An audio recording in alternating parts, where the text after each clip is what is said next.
19 പുനഃസദ്യയിൽ ഞാനും മായനാജും മുഹമ്മദ് ഫൈസിയൊക്കെ മഹാനായ ശൈഖുനാ ശംസുൽ ഉലമയെ സമീപിച്ചു. ഇതൊരു വലിയ വെല്ലുവിളിയാണ്, ഇതൊരു പ്രതിസന്ധിയാണ്. എറണാകുളം സമ്മേളനം വിജയിച്ചാൽ പിന്നെ നമ്മൾ ഉണ്ടാവില്ല. ബഹുമാനായ AP ഇത് കൊണ്ടുപോകും. നിങ്ങൾ കേട്ട കൂട്ടരെ കല്ലായിക്കാക്ക് പറയാണ് ബഹുമാന്യനായ കാന്തപുരം. ഈയിടെയായിട്ട് കല്ലായിക്കാക്കും ലീഗിനൊക്കെ കാന്തപുരത്തിനോടും AP വിഭാഗത്തിനോടൊക്കെ എന്തെന്നില്ലാത്തൊരു സ്നേഹം, എന്തെന്നില്ലാത്തൊരു അടുപ്പം.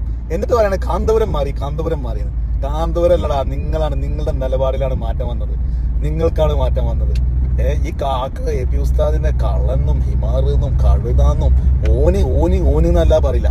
ഇയാളുടെ ഒരു പ്രസംഗം ഞാൻ കേട്ടിട്ടുണ്ട്. എന്തെല്ലാം തെറികളാണ് അതിൽ ഈ AP ഉസ്താദിനെ ഈ ചങ്ങാതി വിളിക്കുന്നവര്. അങ്ങനത്തെ ആള് ഇപ്പൊ ഈ അടുത്ത് ഒരു പ്രസംഗം കേട്ടു. AP ഉസ്താദിനെ ഒരുപാട് പുകഴ്ത്തിയിട്ട് അത്രയും വലിയ പ്രഗത്ഭനാണ്, ഇരു സമസ്തകളെയും നയിക്കാനുള്ള കഴിവുള്ള ഒരാളായിരുന്നു, ഇപ്പോഴും അങ്ങനെ തന്നെയാണ് എന്നൊക്കെ പറഞ്ഞിട്ട് ഒരുപാട് പുകഴ്ത്തിയിട്ട്. ഇപ്പൊ ഷാഫിജാരിയും അയാളും തന്നെ ഒരുപാട് പുകഴ്ത്തിയിട്ടാണ് സംസാരിച്ചത് AP ഉസ്താദിനെ. അപ്പൊ എന്തോ ഒരു മാറ്റം. ഇപ്പൊ നിങ്ങൾ തന്നെ പറയുന്നത് ഈ ചങ്ങാതി തന്നെ ഇപ്പൊ ഈ സമസ്ത മഹൽ ഫെഡറേഷന്റെ പരിപാടിയിൽ പറയാണ് 89 പ്രശ്നം ഉണ്ടായ സമയത്ത് എറണാകുളത്തെ സമ്മേളനം തടുക്കാൻ വേണ്ടിയിട്ട് ആഹ്വാനം ചെയ്തത് മുസ്ലിം ലീഗാണ്. ഞങ്ങളാണ് ആഹ്വാനം ചെയ്തത്, ഞങ്ങളാണ് മുൻപന്തിയിലുണ്ടായിരുന്നത്. അന്ന് ഞങ്ങൾ അതിന് ചെയ്തില്ലായിരുന്നുവെങ്കിൽ ബഹുമാന്യനായ കാന്തപുരം സമസ്തയും കൊണ്ട് പോകുമായിരുന്നു. എന്നിട്ട് എന്റെ പോയില്ലേ? നിങ്ങളെന്താ വിചാരിച്ചു? നിങ്ങളെല്ലാരും കൂടിയാണ് മൂത്രമൊഴിച്ച് കഴിഞ്ഞാൽ 1 2 ചെയ്ത് കഴിഞ്ഞാല് അതിലാണ് ഒലിച്ചു പോകും സുന്നി മക്കൾ എന്ന് വിചാരിച്ചോ? 1 നടത്തി 2 നടത്തി. നിങ്ങള് ഏറ്റില്ല. സുന്നികളെല്ലാം കൂടി തുപ്പിയപ്പോ തുപ്പലത്തിൽ ഒലിച്ചു പോയി നിങ്ങള്. അതുകൊണ്ട് 10 വർഷം ഓപ്പോസിറ്റ്. ലീഗിൽ നല്ല നേതാക്കളുണ്ട്, ലീഗിനോടൊന്നും നമുക്കൊരു വിരോധമല്ല. പക്ഷെ ഇമാതിരി ചാണകത്തിലെ പുഴുക്കൾ എന്തിനാണ് നിങ്ങൾ പിടിച്ചിരിക്കുന്നത്? ഈ കല്ലായിനി മായിനെ കാട്ടിച്ച് പുറത്താക്കിയിട്ട് നല്ലൊരു പാർട്ടി ഉണ്ടാക്കുന്നത്. ഈ 2 വഖഫ് കള്ളന്മാരും തൊള്ള തുറന്ന നോണല്ലാതെ പറയില്ല. ചേട്ടാ എത്ര വയസ്സാണ്, കണ്ടാ തന്നെ വണ്ടും വെല്ലിപ്പാരയക്കണം, ചാകാനായിക്കണം. സത്യമായിട്ടും മരിക്കാനെന്നൊന്നും ഇവരെ പറയാൻ പാടില്ല. അങ്ങനത്തെ നെറികെട്ട ജന്തുക്കളാണ്. അങ്ങനെ തന്നെ ഞാൻ പറയുള്ളൂ. ഇപ്പൊ സമസ്തയെ തമ്മിൽ തല്ലിച്ച് പിരിച്ചു വിട്ടതിന് ശേഷം ഇപ്പൊ അടുത്തത് ഇനി നിലവിലുള്ള സമസ്തയെ അതിനെ കൂടി ഭിന്നിപ്പിച്ച് അതിനെ കൂടി തമ്മിൽ തച്ച് പിരിപ്പിക്കണം. അതാ പോലെ ആവശ്യം. ജിഫ്രി തങ്ങൾ വളരെ വ്യക്തമായിട്ട് പറഞ്ഞു, ഞങ്ങൾ താക്കീത് ചെയ്തു. അതിനപ്പുറം മാധ്യമപ്രവർത്തകരോട് വളരെ വ്യക്തമായിട്ട് പറഞ്ഞാണ്, അതിനപ്പുറം ഞങ്ങൾക്ക് വേറൊന്നുമില്ല, താക്കീത് ചെയ്തു. അതൊന്നും പോരാ, പിരിച്ചു വിടണം എന്നല്ല. അപ്പൊ ജിഫ്രി തങ്ങളെ ഹൈജാക്ക് ചെയ്യല്ലേ ഇവര്, മനസ്സിലായോ? ജിഫ്രി തങ്ങളെ ഹൈജാക്ക് ചെയ്യാൻ ജിഫ്രി തങ്ങൾ മാധ്യമപ്രവർത്തകരോട് വ്യക്തമായിട്ട് പറഞ്ഞാൽ വീണ്ടും കുത്തി ചോദിച്ചപ്പോൾ ഞങ്ങൾക്കൊരു നേതൃത്വം ഉണ്ട്, ഞങ്ങൾ തീരുമാനിക്കും എന്ത് ചെയ്യണം എന്നുള്ളത്. ഞങ്ങൾ താക്കീത് ചെയ്തു, അത് മതി ഞങ്ങൾക്ക്, അത് മതിയെന്ന് ചോദിച്ചപ്പോൾ പറഞ്ഞു അത് മതി ഞങ്ങൾക്ക് എന്നാണ് ജിഫ്രി തങ്ങൾ പറഞ്ഞത്. അപ്പൊ അതിനുശേഷം അത് പറഞ്ഞതിന് ശേഷം അതിപ്പോ ഇന്നലെ പറഞ്ഞത്, അതിനുശേഷം ഇപ്പൊ വീണ്ടും ഇവര് SMF കൂടിയിട്ട് മുഷാവറയിൽ നിന്ന് പുറത്താക്കണം. അപ്പൊ മായിൻ കാക്ക പറയണ അപ്പുറത്തേക്ക് ഈ മുഷാവറിന് മാത്രം പോരാ, നമുക്ക് സമസ്തയിൽ നിന്ന് പുറത്താക്കണമെന്ന്. അതിന് നാസർ പൈസ ഉണ്ടായിരിക്കും കാക്ക, നമുക്ക് ശരിയാക്കാന്ന് നമ്മളിവിടെ അല്ലേ. ചിരി വരുന്നുണ്ട്.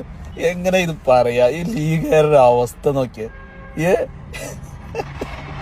ഇവര് പുറത്താക്കി ഈ സുന്നികളെ തമ്മിൽ തല്ലിച്ച് 89 സമസ്തയെ വലിയൊരു വിഭാഗത്തിന് അവർ പിളർത്തി കളഞ്ഞു. അത് അവർക്ക് തന്നെ വലിയ അടിയായി. പിന്നീട് ഇപ്പതേ അടുത്ത സമസ്തയെ കൂടെ പിളർത്താം. നിങ്ങളൊന്ന് ആലോചിച്ച് നോക്കി, 89 ഒരു പക്ഷേ സമസ്ത പിളർന്നിരുന്നില്ലെങ്കിൽ AP വിഭാഗവും EK വിഭാഗവും ഒരുമിച്ചായിരുന്നെങ്കിൽ സുന്നികളുടെ ശക്തി എത്രയാണ്? ഇപ്പോഴും ശക്തിക്ക് ഒട്ടും കുറവില്ല. ഈ രണ്ട് സംഘടനയായി നിലനിൽക്കുമ്പോൾ തന്നെ ഓരോ സംഘടനയുടെയും സമ്മേളനങ്ങൾ നോക്കി, AP വിഭാഗത്തിന്റെ സമ്മേളനം, EK വിഭാഗത്തിന്റെ സമ്മേളനം അത്രയും വലിയ കരുത്താണ്. ഈ 2 കരുത്തും കൂടെ ഒരുമിച്ച് ചേർന്നാൽ കേരളം ആര് ഭരിക്കണമെന്ന് സുന്നികൾ തീരുമാനിക്കും, സമസ്ത തീരുമാനിക്കുമായിരുന്നു. പക്ഷെ അതിനെ തുരങ്കം വെച്ച് അതിനെ ഭിന്നിപ്പിച്ചു, സമസ്തയെ സുന്നികളെ ഭിന്നിപ്പിച്ചു. എന്നിട്ട് എന്തെല്ലാമായിരുന്നു സമ്മേളനങ്ങളിലും മുജാഹിദ്, ജമാഅത്ത്, EK വിഭാഗം, മുസ്ലിം ലീഗ് ഇവരുടെയൊക്കെ സമ്മേളനങ്ങളിൽ സുന്നികൾക്കെതിരെ പരസ്യമായി അക്രമങ്ങൾ അഴിച്ചുവിട്ട് എന്തെല്ലാം ഇവർ ചെയ്തു കൂട്ടി. ഇതൊക്കെ ബുദ്ധിയുള്ളവനെ ചിന്തിച്ചാൽ മതി. ഈ മുസ്ലിം ലീഗ് ഉണ്ടാക്കിയത്, ഈ പാർട്ടി കേരളത്തിൽ നിലവിൽ വന്നു തന്നെ മുജാഹിദ് പ്രസ്ഥാനത്തിന് ഇല്ലായ്മ ചെയ്തുകൊണ്ടിരിക്കുന്ന സമസ്തയെ പ്രതിരോധിക്കാൻ വേണ്ടിയിട്ടാണ്, സുന്നികളെ പ്രതിരോധിക്കാൻ വേണ്ടിയിട്ടാണ്. അവർ ഐഡിയപരമായിട്ട് ബാഫക്കി തങ്ങളെ അതിന്റെ നേതൃത്വത്തിലേക്ക് കൊണ്ടുവന്നു. മുസ്ലിം ലീഗുകാരനായിരുന്നില്ല ബാഫക്കി തങ്ങളും മുസ്ലിം ലീഗും തമ്മിലൊരു ബന്ധം ഉണ്ടായിരുന്നില്ല. ഇവർ ഐഡിയപരമായിട്ട് ബാഫക്കി തങ്ങൾ അതിന്റെ നേതൃത്വത്തിലേക്ക് കൊണ്ടുവന്നു. അന്നും ഇന്നും എന്നും ഭരണമില്ലാത്ത നേതൃത്വം മാത്രമാണ് നമ്മുടെ പാണക്കാട് തങ്ങന്മാരും മറ്റു തങ്ങന്മാരും. അതൊക്കെ വലിയ ചരിത്രമാണ്. ആ ചരിത്രം ഒന്നും ഇപ്പൊ പറഞ്ഞു കഴിഞ്ഞാൽ വോയിസ് നീണ്ടുപോകും. വേറെ ഒരുപാട് പണികളുണ്ട്. ഇവന്മാരുടെ ഈ കുത്തിക്കഴപ്പ് കാണുമ്പോൾ എങ്ങനെ പറയാതിരിക്കാന്ന് വിചാരിച്ചിട്ടാണ്. അപ്പൊ ഇവർക്കിപ്പോ ഇനി സമസ്തയിൽ നിന്ന് മുഷാവറയിൽ നിന്ന് പുറത്താക്കണം എന്ന് പറഞ്ഞപ്പോ മറ്റേ മായിൻകാക്ക അവിടെ നിന്ന് പറഞ്ഞ കേട്ടങ്ങള് മുഷാവറയിൽ നിന്ന് മാത്രം പറയാം, സമസ്തയിൽ നിന്ന് പുറത്താ. അപ്പൊ നാസർ ഫൈസി ഒന്നും കൊണ്ടാണ്ടിരിക്കുക കാക്ക, നമുക്ക് ശരിയാക്കാൻ. നിങ്ങൾ കണ്ടോ ആ വീഡിയോ? നിങ്ങൾ കണ്ടിട്ടുണ്ടോ? എനിക്ക് ഇന്നിതിൽ കയറ്റി വെക്കാനൊന്നും വയ്യ, സമയമല്ല, ഒരുപാട് പണികളുണ്ട്. സമസ്ത എന്ന സംഘടനയിൽ നിന്ന് പുറത്താക്കണം. അസ്സലാമു അലൈക്കും.